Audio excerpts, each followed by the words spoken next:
Face à une santé délabrée, face au non-soutien d'un ex-mari, père de son enfant, Coco Emilia, autrefois appelée Madame Mvemba, ou encore pour certains, l'UDM du 237, est malade et en soins. Je joins ma voix à celle de nombreux Camerounais qui pensent que, malgré tout, nous devons soutenir notre jeune consoeur par des voix de prière et le soutien moral. Cher peuple camerounais, c'est vous qui fabriquez les stars et c'est vous qui les défabriquez quand ça vous chante.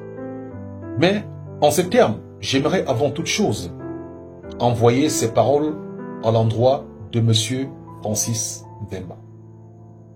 Cher Francis, avec tout le respect que je vous dois, sachez que lorsqu'on a été un faux diamantaire, lorsqu'on a été un mari manipulateur, lorsqu'on a été un père évasé, oubliant sa famille, et qu'on ne peut pas soutenir son ex-femme face à une telle situation où on parle de l'état de santé de votre ex-épouse, vous aurez dû garder le silence.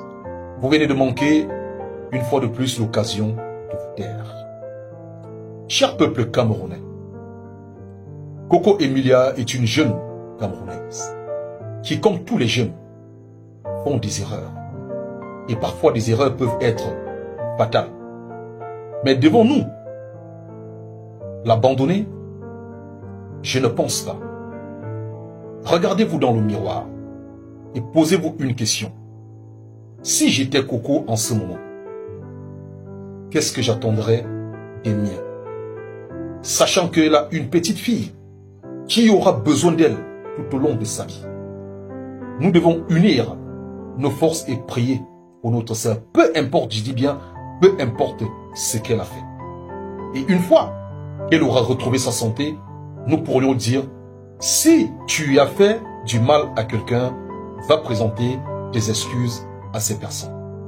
Nous n'avons pas le droit de l'abandonner. Je ne pense pas que vous souhaitez, comme ça s'est passé il n'y a pas longtemps avec Madame Cooper, voir des rides et des pleurs sur la toile. Nous pouvons encore sauver Coco moralement et aussi par le biais des prières. Ne vous laissez pas tromper, c'est notre sœur. Elle restera une Camerounaise. Soutien total à Coco Emilia. Pensons à ses enfants.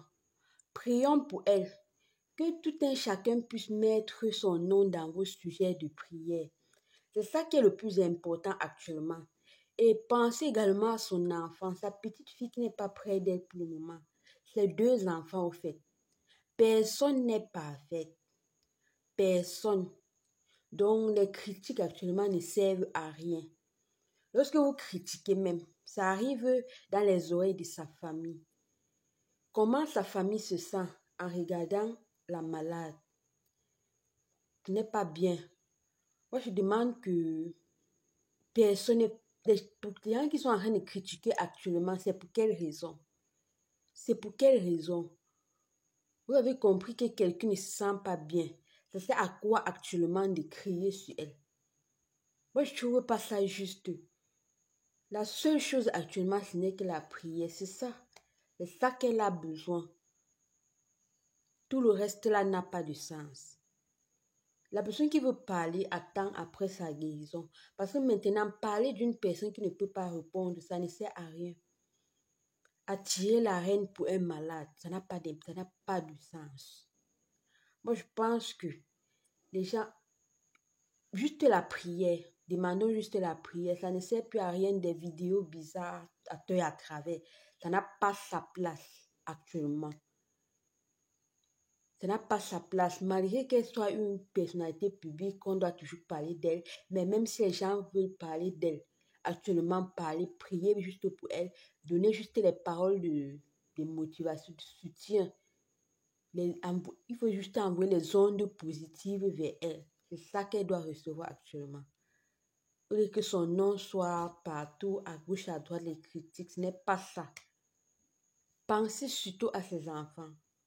Ce que ces enfants ressentent loin de leur maman.